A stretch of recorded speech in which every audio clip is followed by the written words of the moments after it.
very nice day for racing here at Woodbine, and I'm joined by a very nice guy, track announcer Robert Geller, who is pinch hitting for Elisa Blow here today. My name is Jeff Bratt, as we bring you coverage of our second Sunday of the racing season. And Robert, do you feel like you're back into your routine, or does it take you until Fridays start, or when Thursdays start? Like, at what point do you say that you're back in the swing of things? Well, I think having stakes races suddenly gets the engine going a little bit more.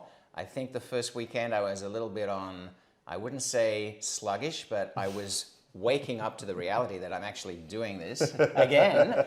And I think the cold weather did not give us that spur that we needed. You know? Yeah, that Sunday I walked the car after the program and I got just drenched. It was like a wet snow, and it was just terrible, Really? terrible. Yeah. Where were you all winter, by the way? I never did catch up with you. Were you here? Were you in the States? Were you in Australia? I was in Australia, and then I spent a very short time in Quebec City. Okay. But it kind of got the snow there too. Yeah, But I did think that, oddly enough, Australian summer in Melbourne was surprisingly mild. Yeah. You're a big fan of Quebec City. You always tend to I love go out it. there. Yeah, but it it's was funny to beautiful. see it in that period of time because there was so much construction and there was so many streets barred, and I couldn't walk the Plains of Abraham, which is my favorite. You feel very tall to me. I feel very short. I probably Am I shrinking? Am I shrinking? That is quite possible. That is quite possible. One person that is not shrinking when it comes to her racing career is Sofia Vives. She had a terrific winter time down at the fairgrounds, and I was really impressed with her, and I think she's picked up some more clientele because of it. And Joe Sharp is now having more horses race here at Woodbine, and Moni was able to hold them all at bay here in this race yesterday. Yeah, really a very valiant performance, and I think had obviously shown that in previous starts. I for a moment thought was under pressure to hold on, but then just came away nicely. Day to Day moved early into the race, probably to take on Moni and paid the price a bit. But nothing wrong with Sofia Vives winning the first stakes race yet again. I think that happened last season. Seems to happen every season. Yeah, that's an angle, remember? Yeah. We're going to catch on eventually. And the one thing about Moni as well, that horse seems to really thrive with Lasix. Yeah, it just seems like when she gets on the Lasix, she's really, really tough. Are you a fan of that song? Moni. No. It's a good song. Oh. Hey, it's a good song. When you get a couple beverages in you and you start partying at the end of the night, it's a pretty good song in there. Let's recap what did take place yesterday. 8 races in total. Favorites clicked at a 50% rate. Shifty obviously looked very, very good on yesterday's program. The runner-up in this race is one that we're going to keep an eye on from the Preston Ferris barn. The ran terrific Lakota Lady. Oh, very much. Yeah, Lakota Lady looked good. Ran a big one. She ran really well. So we're going to keep an eye on that one. Maybe the performance of the meet early on is that minimum 40, who was so good off the bench for conditioner Bob Tiller. Yeah, showed a lot of potential and won that first lifetime start when I was sick. I remember listening to Doug and the impressions of everyone around, and that was sensational. That was the highlight, actually, of opening weekend, that winning performance. Yeah, that was a nice effort. That barn's been off to a very, very nice start, which is great to see. Our clocker, Ernie Perry, has been busy as per usual, watching works in the morning. The work tab is so busy as of late. Like, these cards have to get fuller, I would think, in the not too distant future. For sure. Track was playing a little bit slow today. That tends to be the norm this week. They did some renovation on it earlier on in the week, so thus it is having a bit of an impact. The work of the day is Awesome Bourbon. Now, what's so cool about Awesome Bourbon is this horse can handle synthetic and especially likes that inside turf course. Yeah, he's a very good horse. Yeah. He really came into his own last season. I thought it was the highlight for the Eddie Catrine barn. Oh, for sure. And I think was in a difficult situation with the stakes race one day on the inside. I do like the way that horse has developed a lot. Bandolier, is that how we're going to say this horse's name? I think This is so. a 2-year-old from the Jimmy Begg outfit. This is a half to Sipping History and a full to Dissectologist. And Sipping History ran a really good one on yesterday's program here. Got caught by the stablemate, as a matter of fact. And Ernie thinks they might be pointing towards the first 2-year-old race in the book, which is not too far away, coming up on May the 16th. So we'll have 2-year-olds soon. Then we'll be on the inside turf course, and hopefully in September we'll be back on the big turf course. Yeah, it's looking amazing. It really is. My grass, I've never seen it as green as it is right now. It looks like Augusta. Well, we'll have to get some people out to golf on it. Yeah, exactly. Won't be me. Exactly. I'm so bad at golf too. Oh my gosh, that's to me, like, I'm not good at any sport. I'm terrible at all sports. But golf to me is the most frustrating, like, because I can't do anything right in the golf course. cannot. I'm like, why am I paying $100 to absolutely make my life miserable for 4 hours? I mean, it's beautiful to look at. Yeah. Very frustrating. I think I played twice in my life. Yeah. That was it. Now, mini golf, that's my speed. That's different. That's my speed. Putt-putt, we used to call That's it. right. That's Yeah. putt-putt. You got it. Let's do some handicapping. And thank you for All joining right. us on the show today. We're actually going to skip the first race. Recovering. Yes, yeah, poor Lisa. Yeah, 4th day of the meet, and she's already a vet scratch. A vet scratch. Yeah, but she'll hopefully be back in the entries next weekend. I'm not sure if she has to get off the vets list or not, but hopefully not too much. So let's skip the first. Oh. We're going to skip the second. Let's get to race number 3 now on the love that card. race. We're going 5.5 furlongs, and we've got some classy horses. Cotton, Last American Exit. And I had a lovely interview yesterday with Audrey Chung, and she was speaking of the fact, she was thinking about being a trainer for a little while. She's had some great teachers along the way. And she knew that yesterday she was kind of up against it with how the race flowed with her horse in that spot. Luster La Luna was compromised by that. But I think maybe 50 BMG can get to the front in this race today. 50 BMG is very live. This is a pretty contentious field and a short field. I think Last American Exit is the horse to beat, but I think it's definitely possible for 50 BMG to be hard to run down. Yeah. Yeah. Would you go towards Last American Exit, or? I did. Okay. I do love the way this horse seems to just know how to time, or the jockeys know how to time the ride, and also knows how to finish a race off. Yeah, I would agree with that assessment. The only thing is that I like about 50 BMG is the winter racing, and it's a big Last asset, American isn't Exit it? does not have that. Yeah, Collins the question mark. Good enough on his best day to win this race, but that's a big if. Yeah, sometimes hard to unravel. Yeah, very much so. But very La much so. Beata Negra and Pat's Gamble are with credentials, so you can see each horse has a case. But I think the quality lies with the Last American Exit and 50 BMG. Yeah, I would agree. Last American Exit, this is last year we're going to see racing. He's a 9-year-old. He's made over $500,000. He's been a lovely horse for a variety of different connections. Bob Tiller was the first guy that had the horse because it was a Frank DiGiulio bred. And this horse has gone through all kinds of different barns. Harold Ladisseur, Marty Drexler, Donnie McRae, and they've done well with pretty much everybody. And last year I just felt the one knock against him kind of late in his career was he didn't win all that much, but he kind of redeemed himself last year. Won 3 times last year, which was great to see. Yeah, he never really runs a bad race, and he's always a trier. Yeah, right there. I think it's always a question when it's a short field how the race will pan out. Always. Let's get to race number 4 now on the program, and this 4th race on the day is going to be at 5.5 furlongs, 15,000 claimers, non-winners of 3. And I must admit, Robert, I kind of made this as simple as possible for me. I just saw how well those Bettini horses ran last weekend. I said, well, maybe I just pick Benny Jets. Even though there's other speed in this race, maybe just jump on the Benny's Jets bandwagon. Yeah, and Benny's Jets can show pace, and I can certainly see Benny's Jets adding to the success of John Martini, off to a fantastic start and value. Yeah, big time. Big and time horses value. that have been skipping conditions and winning. That's the thing that's been impressive to me. I think when I looked behind the speed figures or the speed pace of the race for Quadzilla, I thought, I still like that horse, Couldn't believe the price. I actually ended up picking a bit of a long shot. Okay.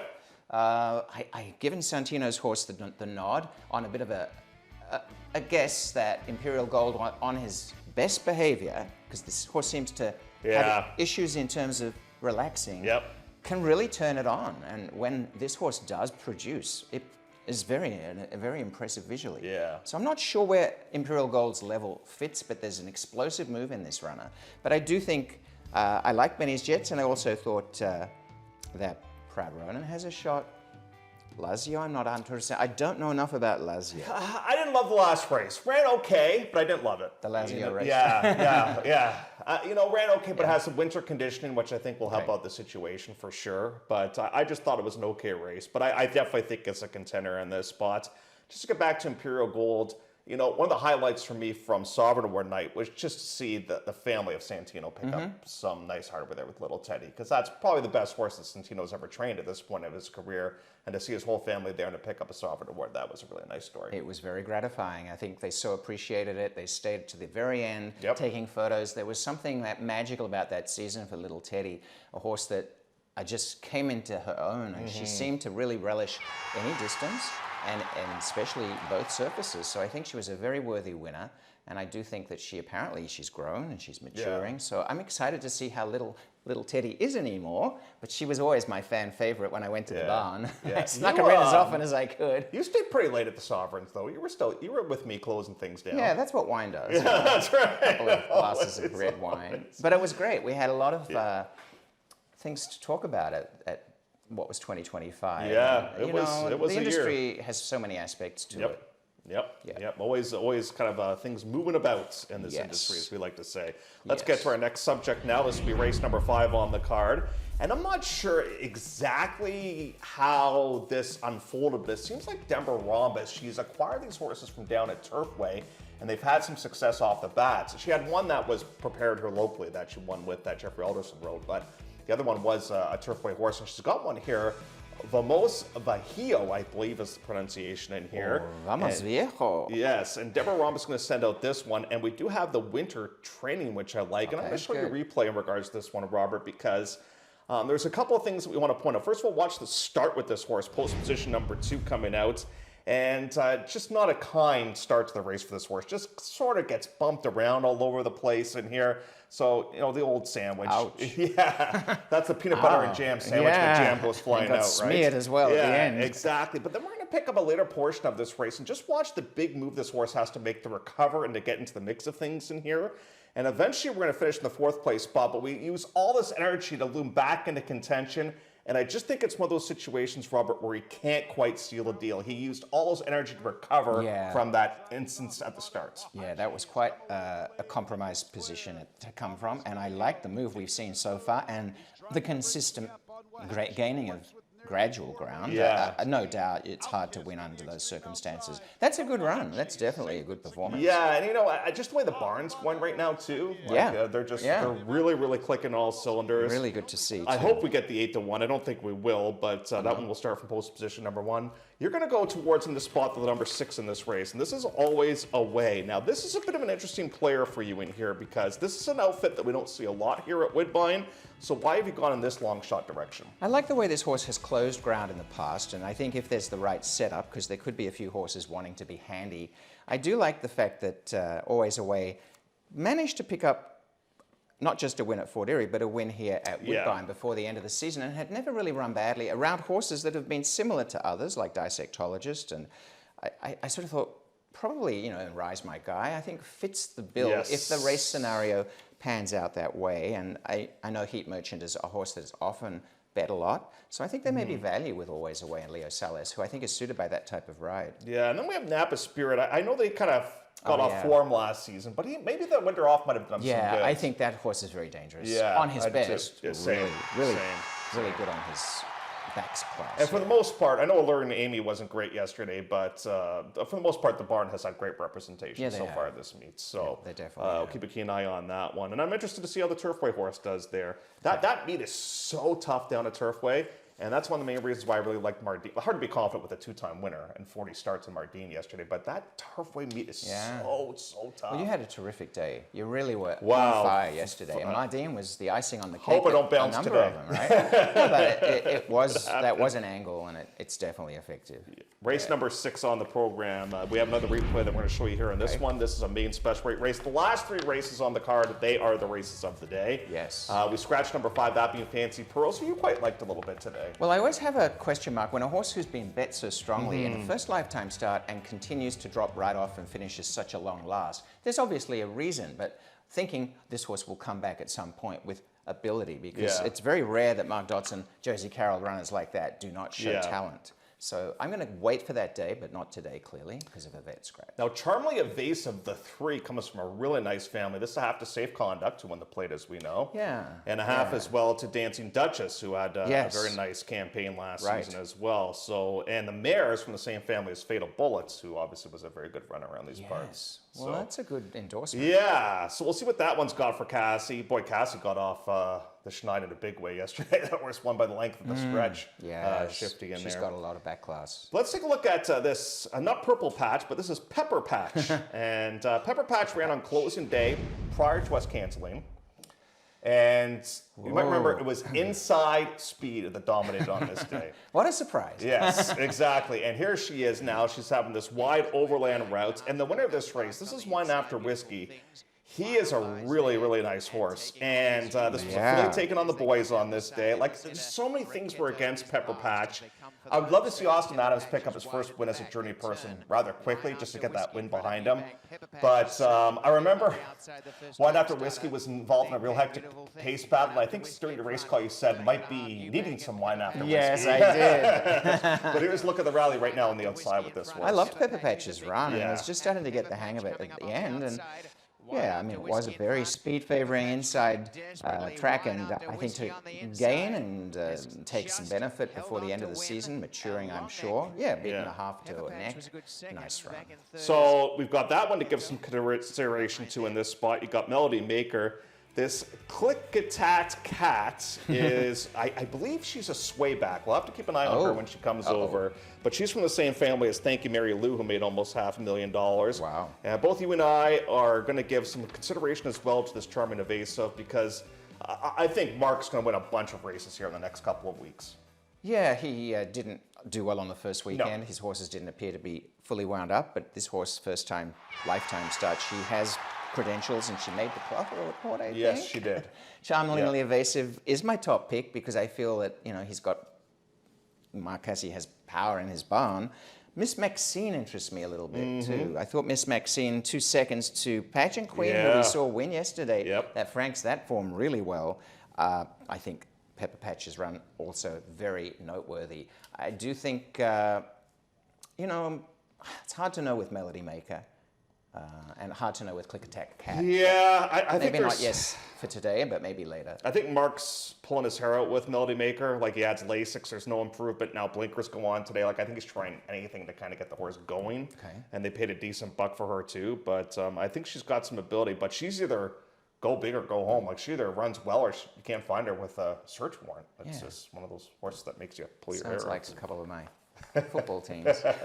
Aussie rural football? Yes. Yes, that was on last night. It was on last night. Followed it very religiously. I fell asleep last night while watching Mohawk, and I woke up and it was like Australia's 5th race. I was on the TV on, That's a good time to join. I'm like, I should probably go to bed at this point. Yes, it gets late. But I was up till very late to see my team win. 7th race is the Woodstock. Let's put you on the hot seat here. Do you remember who won the Woodstock last season? No, I have no idea. I'll give you a hint. He went on to be Horse of the Year. Oh, yes, of course I do, Mansetti. Yes. And I remember thinking, there was a call where I said he looked so magnificent because he just was turned out so well. Yeah. We loved that. But yes, we remember now, because I was promoting on the first race day. A horse won on the first weekend last season who went on to win the King's Plate. That's right. We scratched the one that's being Noel. This is Trivia Hour. It is Trivia Hour. A good angle, though. Let's take a look at Arbiter here. Okay. This one goes postal for Wesley Ward. Same type of situation that we just saw moments ago. This was the Texas Glitter. Was scheduled for turf, moved over to the all-weather, and here comes the slam job out of the gate yet again for poor Pietro. And just breaks step slow. Now we're sideways, and then. One thing about these guys, when they go down at Gulfstream, like now you have to take up, it's not a good situation. And they go so fast down there that there's no margin for error at this point. Now, so we can get out of that replay now, Mike, because nothing really happens after that. Now, I did pull up a workout with this horse. Now, you might be saying to yourself, Jeff, why are we showing a workout with a horse that worked in 106-1? That is so slow, I'm surprised it made time. But we're going to show you this workout. Watch how far out the dogs are out on the turf course in this particular occasion when the horse did work at Keeneland back on April the 18th. And we're going to watch the horse on the outside. So there's 2 things I want to show you. This is a work that is purposely not to go fast. Like the rider on our horse is really having a strong hold on this horse. Yeah. Another thing that I want to point out is the horse on the inside is one by the name of Outfielder. Now, Outfielder is a very highly thought of horse from the Wesley Ward outfits. Yes. So the fact that Ward thought enough to work with a horse by the name of Outfielder on this particular day, I think that's a real good sign that this is. But look how far out the dogs are. Like you can tell, that's why they win so slow. Talk about a skinny area to run in. Yeah, it's very, very narrow, and they're not really even asking them to go all that much. But I just thought I'm like, okay, nice. this work is so slow. I have like to watch that. this work. I do like you that. know? Yeah. And so he's just out there having fun. He's just not really fully extending himself. But I love right that now. because I think the emphasis should be on how the horse looks in fluidity Yeah. and traveling and what's left in the tank. Right. And I don't think it's all about speed and Yeah. numbers because that was a nice word. Yeah, exactly. And look how you can see like, Oh. they could have like a hot dog out there, those two guys. They could. They sure could. So anyways, we wanted to show that replay. Now, the other horse in this race, we've got Two Out Hero.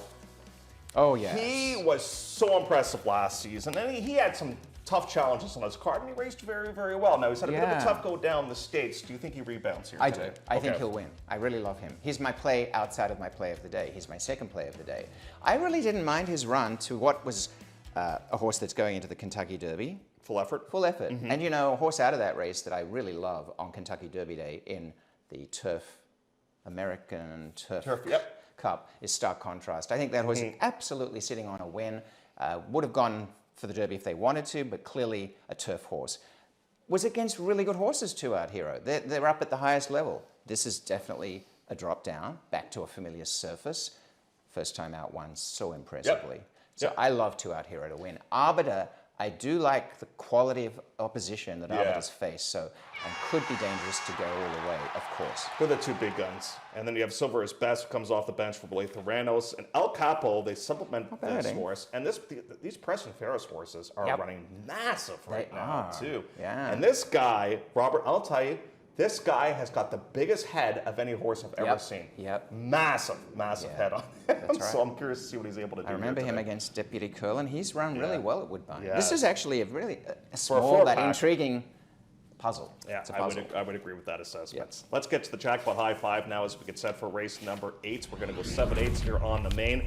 This is the race of the meet so far. What a strong field in here. Jackpot High Five carryover is $7,300. Larry Velli's got Baxley here, and this is where you find Sofia Vives. You've got others that are winter race, like a Crumlin Lad, the Great Oz. Now, Wyoming Bill, it looks like the Fitzhenrys have sold this horse because they've got new ownership, because I always think of Wyoming Bill with the yellow and black silks, right? But now it's different. Now they've got red gold sleeves, red caps. So I think this horse has been sold. And I actually talked with Catherine Day Phillips with Wyoming Bill. This horse was based in Ocala over the winter time, so it does have some winter training if you're a fan of Wyoming Bill. I am a fan. I'm a big fan of Wyoming Bill today. Yeah, so I love this race. I'm taking a shot with Crumlin Lad. Robert, where are you going to go? Okay. Wyoming Bill. Okay, you're going to go to Wyoming Bill. I love Wyoming Bill. You know, I think for the first 5 or 6 races of his career, he had absolutely no idea what he was doing. And now he's starting to figure it out. And he was still running well. Exactly. Yeah. And he won. I thought he was going to be better on turf, but he did win on the Tapeta. Yep. And he's run well against very good horses on turf. So he's got adaptability. But I think first out, there's a nice work tab. Blinkers go on. I mean, this is a race that could set up well.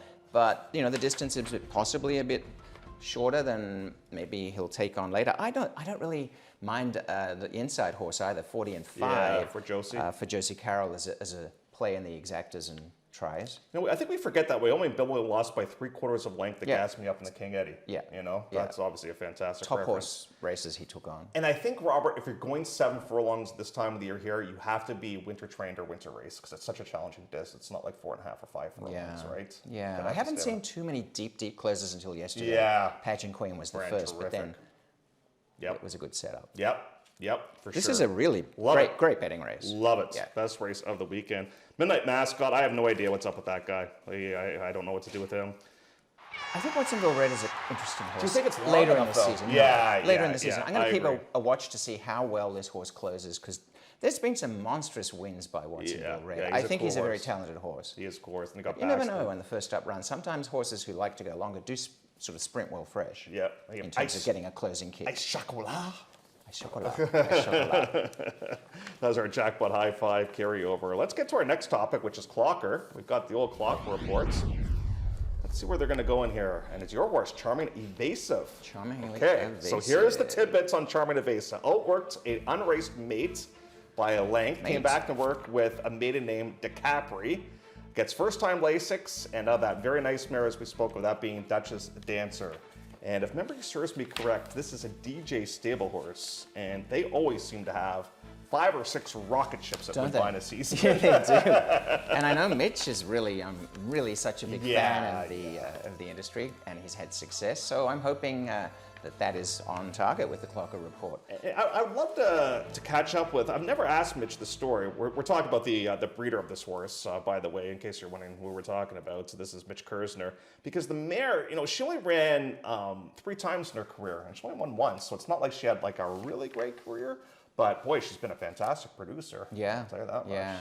No, and that's what you need. You need the bloodline to prove it. No, I love seeing the small breeders do well. I mean, without breeders, there is no game at all. And we said that repeatedly at Sovereign Awards the other day. And the small breeders, it's tough. It's tough for all breeders right now because everything's so expensive. But like to see the small breeders doing well. It's going to be interesting too, just to see what the next crack sire is. I mean, Not This Time is just so interesting. You look at Into Mischiefs and Not This Times in the Kentucky Derby, and you think surely probably is going to produce a Kentucky Derby winner. Yeah. And you sort of get into this habit of sort of what becomes popular, but there are, a lot of nice sires that we're seeing the offspring here.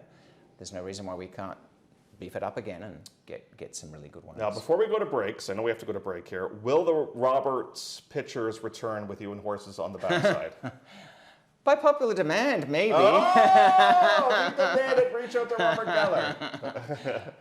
I really wanted to put chrome-plated hard on, but I didn't get out into the cold weather. That's all. When we come back after the commercial break, we'll take a look back at some Woodstock history. We'll talk about plays of the day as well. Love horse racing? HPIBet.com is Canada's leader in online horse betting. Access thousands of live races from hundreds of tracks worldwide instantly. Enjoy the most advanced betting tools like AI Smart Picks and exclusive cashback rewards you won't get anywhere else. Join today and get up to $100 in free bets. Get the ultimate horse betting experience with HPIBet.com.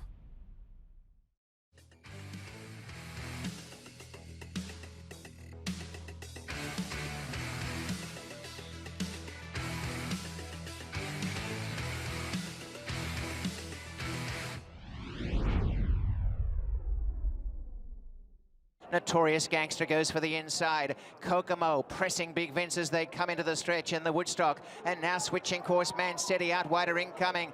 Out in front, Big Vince grinding it out with Kokomo. Mancetti launching down the center, has run past them. Mancetti pouring it on in the Woodstock Stakes. And Pietro Morin darting down the wire. A very big winner. Mancetti scores by almost 4 lengths. A photo for second, Big Vince, and the fast-finishing Notorious Gangster. Behind them was Incoming. Time for the race. I'm excited to see Mancetti back, and I'm excited to see Notorious Gangster come back, too, because he was a fun horse last season as well. He has a great move in him. Mancetti had an exemplary season. Yeah, and it sounds like, looking at some of the reports from Kevin, they really want to give this horse a shot on the turf this season. They went down to Churchill, but it was probably over the top a little bit last year when they went down there, so we'll see if he's able to have some success on the grass or not. Oh, there's a cool shot. This is something that was done. I love that. Just 2 years ago or 3 years ago. Yeah. The King's Plate board, and there's one of our workers. And they profile all the King's Plate winners, especially like the most recent one and stuff like that. So that's that's on the second floor as you come up the stairs, and you've got a little bit of the monarchy there to try and put it into the historical date lines. It's very nice. 166 coming up. That's a good question. I don't know. I think it's a year older than the Melbourne Cup, and it's older than the Kentucky Derby. Be honest something. I don't see Robert Geller or Jeff Bratt's name on there. Not yet, but we're training. We're training. Time is coming. Let's do plays of the day, shall we? We'll take a look at these. And here's a look at mine. So my hot barn is Benny's Jets. Turfway Invader, because stick with those. I'm hoping it's a purple patch for Pepper Patch. Wouldn't that be good? Has to start with one win I at least. I know. At what point does it become a purple patch? At least 4 in a row? you have to get past 3. Yeah. You can't until you got past 3. That seems legit. Yeah. That seems legit. Get to 4 and that's a purple patch. And my late double key is Arbiter coming up as well. Poor Elisa on the sidelines. Vet scratch, but she still sends in her picks. Lazio coming up in race number 4. She likes the Come On Dude with Vemus Vahio. And back to sprint in a Second City Saints, and Baxley is one that she's going to key in the High Five and the Nightcap. We'll take a look at other plays of the day. Doug's in like Paris or something, isn't he? Yes, he is. He's practicing his book-learned French. That lucky bum. Ron's going towards Benny's Jets, and there's Roberts with his About the Author picture. Wyoming Bill. Santino took that picture, correct? He did. Santino DePaula? Yes. Back class, blinkers on, runs well at 7 furlongs. Now, Roberts, Yes. all of a sudden he's becoming a bit of a pick 3 savant. I wish. And here we go, races 6, 7, and 8. So tell us what 6, your 7, pick 8. Yes, let's take a look at the ticket because we started off with Charmingly Evasive, my top pick, but I do like both Mix Maxine and Pepper Patch, the 1, 3, 6. I think it's between Arbiter and 2 Out Hero in race 7. My top pick is 2 Out Hero if I was to single one. And I love Wyoming Bill in the last leg, but I do give respect to 40 and 5. So that would be a $12 ticket. And I just have to learn how to maybe not take shots on horse races where I only feel there's 2 and not to go to 3 because that cost me yesterday. I added in the races where I probably should have left more at the end. I think that leaving more at the end is better, but sometimes it depends on the card, right? Depends how the races are unfolded. Yep, how the program is laid out. Absolutely. Now, we just want to let everybody know it's taken us just 2 weeks to change post times. Oh, no, I better start writing this down. So starting on Saturday, May the 2nd, the post time for the first race has been moved to 1 o'clock, and then Fridays are added on May the 8th, and post time will be 1 o'clock. If you got the magnet on opening weekend, it says 1 o'clock. That's all you need to know. Oh, thank you. 1 o'clock it is. 1 o'clock it is. So it took us just 2 weeks to change post times here at Woodbine. Now, I am looking out of the corner of my eye right now at what Robert has on the desk here. He's got something that says Ascot, and I think of Royal Ascot. Yes. So what is this all about? It says Thrill of Ascot 2026. It's on Saturday, June the 6th here at Woodbine. Fill me in. I'm intrigued. It's a fundraiser, which was held here last year. Is being held here again this year on Saturday morning through the race day, a race day experience from 11 a.m. until the races conclude. And we have basically on the post parade a chance for you to contribute to a very worthy cause. It's for individuals who are developmentally delayed and have intellectual disability, and through bestbuddies.ca, where you can get more information, it gives examples of ways of fundraising that have happened in the past. This is our fundraiser, Woodbine behind it, lots of silent auction items. If you'd like to contribute a silent auction item, feel free. And if you'd like to get a sponsored table or be a guest yourself, if you just go to bestbuddies.ca. But we can put this up later on the TV for you as we get closer to the event. Mark it down, Saturday, June 6th. It's a terrific cause. And I have to say, you know, especially when I was at Emerald Downs, we had a lot of young individuals who were really big race fans, and they were considered on the spectrum to do with learning disabilities. They were absolutely comfortable in the racing world, and it felt to me like that brought them out, their personality. It gave them a safe place, and they were very, very smart at handicapping. So I think it's very interesting, and we can give back to those people. Yeah, so we'll provide more information as things get closer. I will do that. I will do that. Absolutely. And Royal Ascot is definitely on my bingo card to do. And I got my top hat and tails ready to rock and roll. Have you? Yeah, sure. I'm ready to go. I can do it. Wesley Ward, he's famous for good. that. Oh, man. He kind of made guys and girls go over from North America to give it a go. And they've done very, very well in a variety of different races along the way. Robert, thank you for pinch hitting. Thank you so much. You are a great Elisa, bench we player. wish you well. I hope you get back into the zone straight away. She'll be back. And congrats on a great day of handicapping yesterday. Sir. Let's hope it continues today. Our race number 1 coming up in 20 minutes. Robert will jet up to floor number 6. I'll take you through the remainder of the day.